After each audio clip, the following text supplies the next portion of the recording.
The March of the 10,000, a journey through triumph and despair. Imagine standing in the heart of a foreign land, surrounded by endless enemies and hostile terrain. Your comrades are battered, your provisions scarce, and the dream of returning home feels like a fleeting illusion. Yet, within you burns an unrelenting resolve, a determination to survive, to endure, and to reclaim your place in the land you call home. This is the story of the 10,000, a band of Greek mercenaries stranded deep within the Persian Empire after a doomed campaign.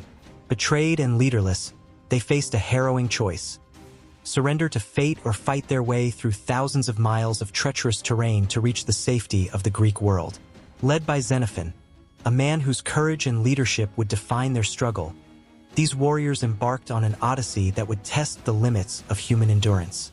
Through scorching deserts, snow-covered mountains, and perilous enemy encounters, their journey was not just a march. It was a battle for survival, a testament to the power of unity, and a story of hope against insurmountable odds. Stay with us as we unravel this incredible tale, a tale of resilience, betrayal, and the indomitable spirit of those who refuse to be defeated. The March of the 10,000 is more than history. It is a legacy of the human will to endure, the path of glory. The morning air was cool and heavy with the scent of damp earth. It was a day like any other in Sardis, the once great capital of the Lydian kingdom, now a bustling city under Persian rule. Merchants haggled over silk and spices, soldiers sharpened their weapons, and the chatter of Greek mercenaries echoed through the camp. Yet, beneath the ordinary rhythm of life lay a tension, a whisper of destiny that would soon sweep across the land like a wildfire. At the heart of it all stood Cyrus the Younger, a man whose ambition burned brighter than the morning sun. Dressed in resplendent armor, his every gesture exuded power and charisma. He was not just a prince of Persia. He was a dreamer, a strategist, and, perhaps most importantly, a master manipulator. The ambitious prince. Cyrus's ambition had been kindled long before this moment. Born into the opulent halls of the Persian court, he had watched his elder brother, Artaxerxes, ascend the throne with a mix of envy and determination. Cyrus believed he was the rightful heir, destined to rule not just Persia but an empire that spanned the known world. To achieve this, he needed an army, one capable of challenging the might of the Persian throne. While Persian soldiers formed the backbone of his forces, Cyrus turned his gaze westward, toward Greece. The Greek city-states were fractured and worn from decades of internecine warfare, but their soldiers were unmatched in discipline and skill. Among them were the Myrioi, the famed 10,000, seasoned mercenaries who fought not for kings or gods but for gold and glory. The call to arms. Among those drawn to Cyrus's banner was Xenophon, an Athenian philosopher and student of Socrates. Unlike the hardened warriors who joined for riches, Xenophon was compelled by curiosity and a restless spirit. His decision was not without hesitation. Before departing, he sought the Oracle of Delphi, who cryptically advised him to follow his heart but also to prepare for unforeseen challenges. Cyrus promised wealth, adventure, and a chance to etch their names into the annals of history. For men like Xenophon, who had grown weary of Athens's political strife and philosophical debates, it was an irresistible call. Yet, as the Greeks gathered in Sardis, whispers spread about the true nature of the campaign. Some believed they were hired to quell rebellions in distant provinces. Others suspected Cyrus aimed to challenge the great king himself. The march eastward. From Sardis, the army began its march, a sprawling and diverse force of 13,000 men, including the Greek mercenaries. The journey was grueling.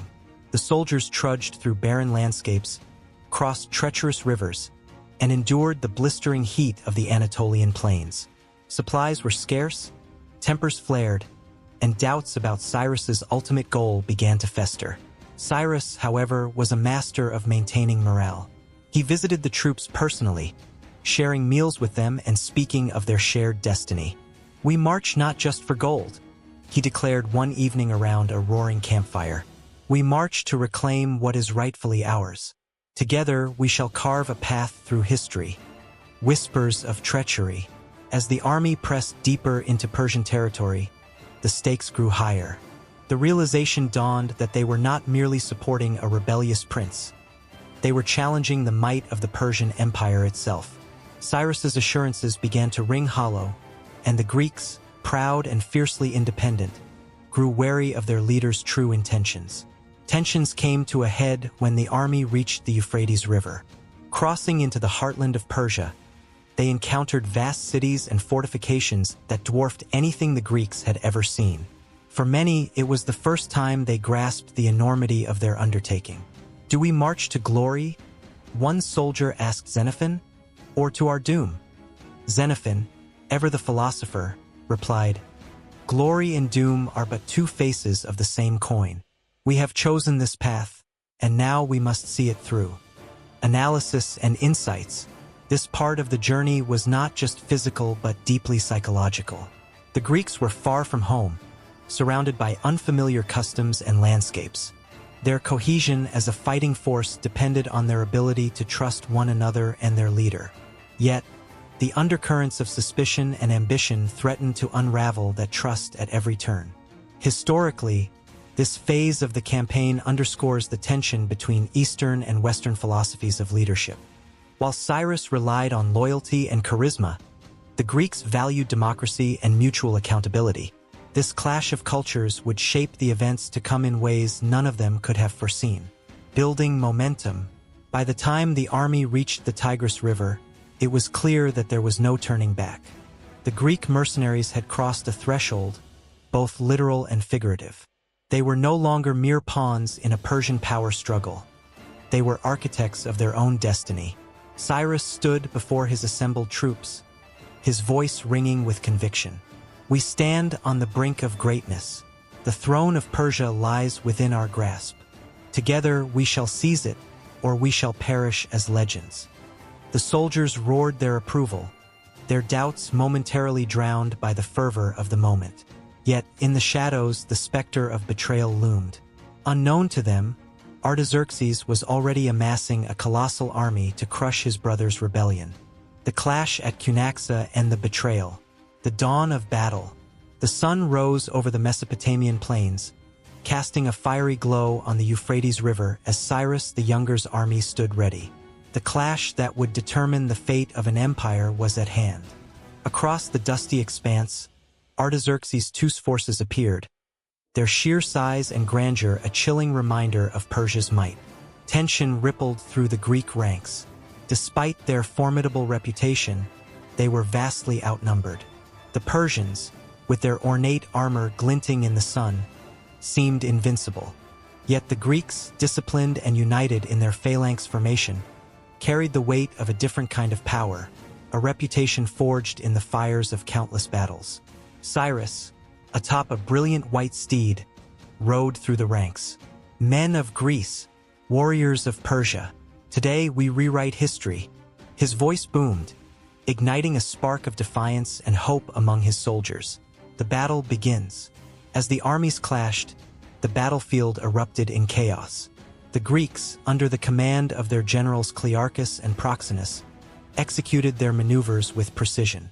The hoplites' shields locked together like a wall of bronze, pushing back the Persian front lines with methodical ferocity. Cyrus's forces on the left flank struggled against Artaxerxes' elite cavalry. The prince himself charged directly toward his brother, driven by ambition and a deeply personal vendetta.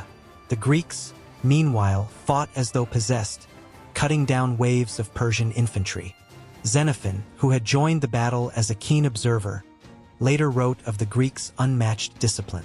Each thrust of the spear was as if guided by the gods themselves. He would recount the tragic twist. In the heat of battle, Cyrus spotted his brother, Artaxerxes, adorned in royal regalia. Fueled by rage, he broke away from his retinue, charging recklessly into the enemy's ranks. For a moment, it seemed as though his audacity might prevail. His spear grazed Artaxerxes' chest, tearing the royal garment and drawing blood. But fortune did not favor Cyrus. Surrounded by the enemy, he was struck down, his lifeless body falling to the dust. His death sent shockwaves through the battlefield. The Persian forces rallied, their morale bolstered by the demise of the rebel prince. The Greeks, unaware of Cyrus's fate, continued to press forward, driving the Persian army into retreat on their front. But when the news reached them, a grim realization set in. Their employer, their cause was gone. Artaxerxes' triumph and deceptive generosity. With Cyrus dead, Artaxerxes too emerged victorious. He wasted no time in asserting his dominance, parading his brother's severed head and hand before his troops. Yet, aware of the Greeks' prowess, he chose diplomacy over brute force. Artaxerxes sent emissaries to the Greek leaders, offering them safe passage home. It was a clever ruse, designed to buy time and sow complacency among the foreign mercenaries. The Greeks, exhausted and disillusioned, reluctantly agreed to the terms. The trap is sprung. As the Greeks prepared to depart, Tissaphernes, one of Artaxerxes' most cunning satraps, invited the Greek generals to a feast. It was a gesture of goodwill, or so it seemed. Clearchus, despite his suspicions, decided to attend, hoping to secure favorable conditions for their retreat. The feast turned out to be a deadly trap. The Greek generals were seized and executed, their heads sent to Artaxerxes as trophies. This act of treachery left the Greek army leaderless and vulnerable, stranded deep within hostile territory. The cultural clash and political intrigue. The Battle of Cunaxa was not just a military engagement. It was a clash of ideologies and leadership styles. Artaxerxes embodied the calculated, hierarchical nature of Persian politics, where loyalty was rewarded but dissent was crushed mercilessly. Cyrus, on the other hand, had sought to blend Persian grandeur with Greek independence, creating a force that was as diverse as it was fragile. The treachery of Tissaphernes highlighted the duplicity of ancient diplomacy. In Persian culture, power was often maintained through subtle manipulation and ruthless betrayal, a sharp contrast to the Greek ideals of honor and direct confrontation. This betrayal underscored the Greeks' precarious position as outsiders in a land where alliances were as fleeting as the desert winds. The Greeks' dilemma. Abandoned and betrayed, the Greeks faced a grim reality. They were surrounded by hostile forces, their supplies dwindling, and their leadership decimated. Yet, amid the despair, a sense of resolve began to take hold. Xenophon, though a mere participant at the start of the campaign, emerged as a natural leader. Rallying the troops, he spoke with conviction. "We are Greeks. We are not defeated until we accept defeat. Our homeland lies to the west, and together we shall reach it." His words sparked a renewed sense of purpose among the men. Despite the odds, they began to plan their escape, a perilous journey that would take them across unforgiving terrain and through countless trials. Xenophon's resolve, the march to freedom. A moment of crisis. As dawn broke over the barren plains, the Greeks faced the grim reality of their predicament. Leaderless, deep in hostile territory, and burdened by the weight of betrayal, despair threatened to consume them. Soldiers huddled in small groups, their murmurs a mix of anger, fear, and hopelessness. Xenophon, a relatively obscure figure among the generals, stood apart. Though not yet a seasoned leader, he was a thinker, a student of Socrates, a man with a vision rooted in reason and resilience. As the Persian sun rose higher, scorching the earth and the spirits of the men, Xenophon stepped forward. Xenophon's call to action. Climbing a makeshift platform, Xenophon addressed the soldiers. His voice carried both urgency and conviction. "Brothers, we stand here not as mercenaries abandoned by our cause, but as Greeks. Remember what sets us apart from the barbarians. We are a people of reason, courage, and unity. Our homeland lies far to the west, but it is within our grasp if we march together as one." His words electrified the men. Where despair had loomed, a spark of hope now flickered. The Greeks voted to follow Xenophon's leadership, appointing him and a council of officers to lead their retreat. The strategic retreat. Xenophon's first challenge was organization.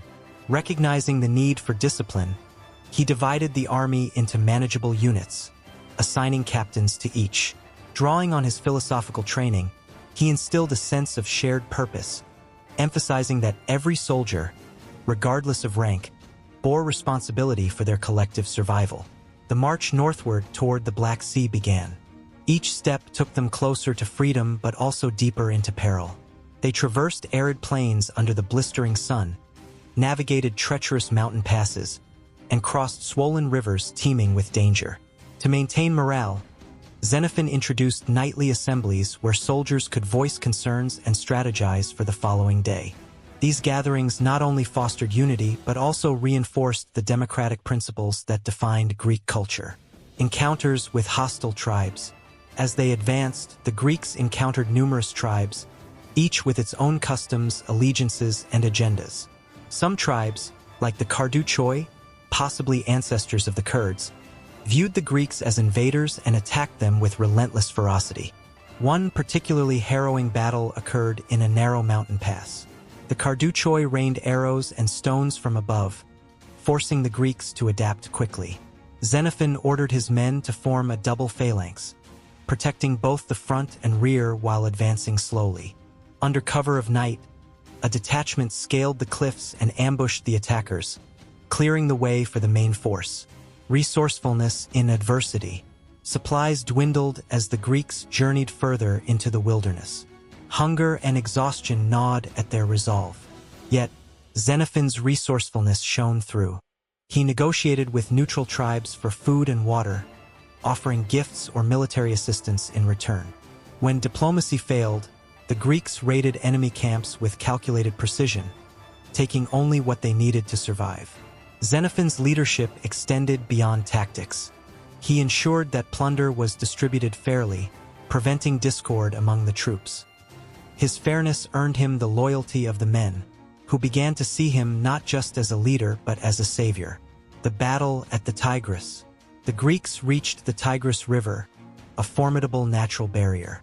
On the far bank, a Persian force awaited, determined to block their passage. The ensuing battle was a test of Xenophon's ingenuity. Using the terrain to their advantage, the Greeks launched a feint, drawing the Persians into a trap. Hidden archers unleashed a volley of arrows while the hoplites charged from an unexpected angle, breaking the enemy lines. The Greeks crossed the river under cover of darkness, securing a hard-fought victory that boosted their morale. The role of philosophy in leadership. Xenophon's philosophical training shaped his approach to leadership. Inspired by Socratic teachings, he emphasized reason over emotion, urging his men to focus on solutions rather than obstacles. His speeches often invoked the gods, blending piety with pragmatism. The gods have given us the strength to endure, but it is our choices that will determine our fate. Let us honor them by striving forward, hand in hand, as one people. This blend of faith and logic resonated deeply with the soldiers, who found solace in Xenophon's unwavering belief in their mission. The long road ahead. Though victorious in skirmishes and emboldened by their progress, the Greeks knew their journey was far from over. Ahead lay the harsh Anatolian highlands, where winter's grip threatened to sap their strength.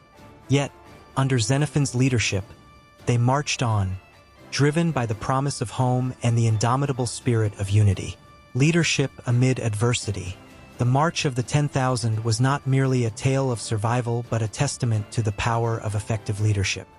Xenophon's ability to inspire, organize, and adapt transformed a disparate group of soldiers into a cohesive force capable of overcoming insurmountable odds. Historically, the retreat highlighted the resilience of Greek culture and the enduring value of democratic principles. Xenophon's account in Anabasis remains a timeless study of leadership, offering insights into the qualities that enable individuals to guide others through crises. Trials through Armenia, a journey of survival. A harsh winter's welcome. The icy winds of Armenia greeted the weary Greeks with a force that bit through their cloaks and pierced their very bones. The soldiers, who had endured so much already, found themselves in an environment that seemed determined to crush their remaining resolve. Snow blanketed the mountains, rendering familiar formations and paths unrecognizable. Supplies were nearly exhausted, and morale was at its lowest. Xenophon, as always, stepped forward with words to rally his men. Brothers, it is not the mountains that will defeat us, but despair. Each step we take brings us closer to home. Let the cold remind us of the fire in our hearts. The men, inspired by his unwavering determination, tightened their ranks and prepared to face the treacherous march through Armenia's unforgiving landscape. Encounters with the Carduchians, a test of ingenuity.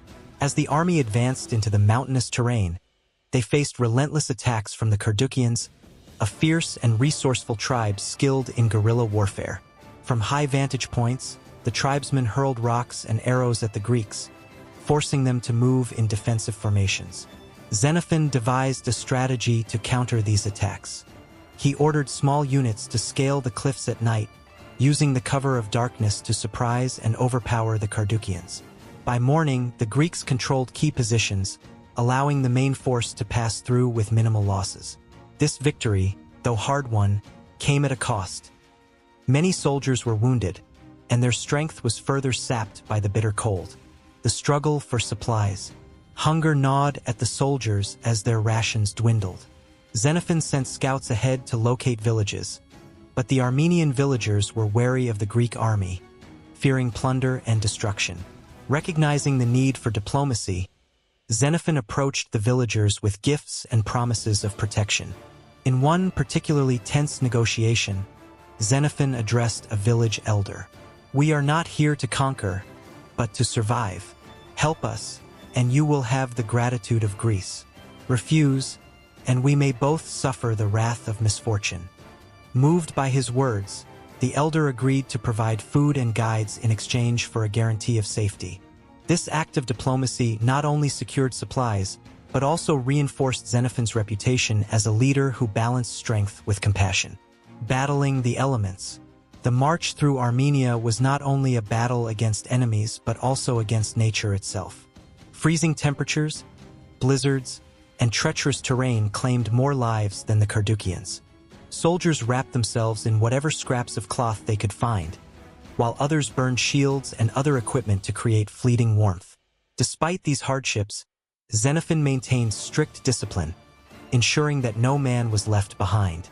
He introduced shifts for marching and resting, allowing the soldiers to conserve their strength. At night, he gathered the men around fires to share stories and remind them of the lives waiting for them back home. The crossing of the Centrites River. The Centrites River posed a significant obstacle. On the far bank, Persian forces awaited, ready to block the Greeks' passage. Xenophon, ever resourceful, formulated a plan. He ordered the construction of makeshift rafts using inflated animal skins and wooden planks, enabling a stealthy crossing under the cover of darkness. As the Persians awoke to the sight of the Greek army on their side of the river, panic ensued. The Greeks, seizing the opportunity, launched a surprise attack that scattered the enemy forces. This victory was a turning point, lifting the spirits of the soldiers and proving that even the might of Persia could not deter their resolve. The resilience of the human spirit. The march through Armenia exemplifies the resilience of the human spirit in the face of overwhelming adversity. Xenophon's leadership, marked by strategic brilliance and unwavering compassion, transformed what could have been a disastrous retreat into a testament to the power of unity and perseverance. Historically, this phase of the march highlights the resourcefulness and adaptability of the Greeks. Their ability to negotiate with local populations, outmaneuver hostile forces, and endure the elements is a reflection of the values that define their culture. The Black Sea and beyond, a journey's end. The cry of triumph. The sun rose over the horizon, casting a golden glow on the distant expanse of the Black Sea. For the Greeks, weary from months of relentless hardship, it was more than a body of water. It was salvation. The cry erupted from the vanguard. The Lada! The Lada! The sea! The sea! The echo spread like wildfire, reaching the ears of every soldier. Men dropped their weapons, falling to their knees, overwhelmed with tears of joy. This collective cry, a symbol of their survival, reverberated across the ages as a testament to human endurance. Xenophon, standing amidst the jubilation, felt a profound sense of relief mixed with responsibility. The sight of the sea marked the end of one trial, but the journey home was far from over. Allies or adversaries, the Greek army approached the Black Sea's coastal settlements with cautious optimism. Their survival depended on the goodwill of the locals, who were often wary of the large, battle-hardened force descending upon their lands. Negotiations were tense, with some leaders offering aid in exchange for promises of security, while others demanded payment in the form of labor or treasure. One village, in particular, tested Xenophon's diplomatic skills. Its leader, a shrewd and skeptical elder, demanded a steep price for provisions and safe passage. Xenophon addressed the elder with his characteristic eloquence. "We are not invaders, but men seeking our way home. Aid us, and you will have allies who remember your kindness. Refuse, and you risk making enemies of those with little to lose." The elder relented, providing the Greeks with food and guides, a testament to Xenophon's ability to balance firmness with diplomacy. Skirmishes with Thracian tribes. The journey along the coast was fraught with danger. Thracian tribes, seeing the Greeks as both a threat and an opportunity, launched sporadic attacks. These skirmishes tested the army's discipline and resolve. In one notable encounter, a Thracian warband ambushed a Greek detachment guarding supplies. Xenophon led a daring counterattack, using the terrain to outflank the enemy. The Greeks' superior organization and experience turned the tide, but the victory was bittersweet, as several soldiers lost their lives. Xenophon addressed his men after the battle. "Each loss is a wound to our cause, but let it strengthen our resolve. We fight not for conquest but for the right to see our homes again." Service under the Thracian king. As the Greeks moved further west, they encountered Souths, a Thracian king in need of mercenaries to expand his domain. Recognizing an opportunity, Xenophon negotiated a temporary alliance. The Greeks would serve Souths in exchange for provisions, gold, and safe passage through his lands. The alliance was mutually beneficial but fraught with tension. Souths admired the Greeks' discipline but feared their strength, while the Greeks mistrusted the king's motives. Despite this, they fought alongside his forces, securing key victories that solidified South's rule. This period of service was a reminder of the adaptability of Xenophon and his men. Even in the most uncertain circumstances, they found ways to survive and thrive. A homecoming with challenges. The final leg of the journey brought the Greeks to the borders of their homeland. Yet, their return was not met with open arms. Greek city-states, wary of the army's size and potential influence, viewed them as a threat. Xenophon, aware of these tensions, disbanded the army into smaller groups, ensuring a peaceful reintegration. For many soldiers, the sight of familiar landscapes and the embrace of loved ones marked the end of a chapter they would never forget. Anabasis, a legacy of leadership and resilience. The journey of the 10,000 is more than a tale of survival. It is a testament to the resilience of the human spirit and the power of effective leadership. Xenophon's ability to inspire and unify his men under the harshest conditions is a timeless lesson in the art of command. Historically, the march revealed the strength and adaptability of Greek military tactics and diplomacy. It also highlighted the fragility of alliances and the importance of cultural understanding in navigating complex political landscapes. A story for the ages. As Xenophon penned the final lines of his account, he reflected on the journey's profound impact. The trials of the 10,000 had forged a bond among the men and left an indelible mark on history. The story of the march is not just about reaching the Black Sea or returning home. It is about the journey itself, the lessons learned, the lives lost, and the unyielding determination to overcome adversity. For modern audiences, this tale serves as a reminder of the enduring power of hope, unity, and the human spirit's capacity to triumph against all odds.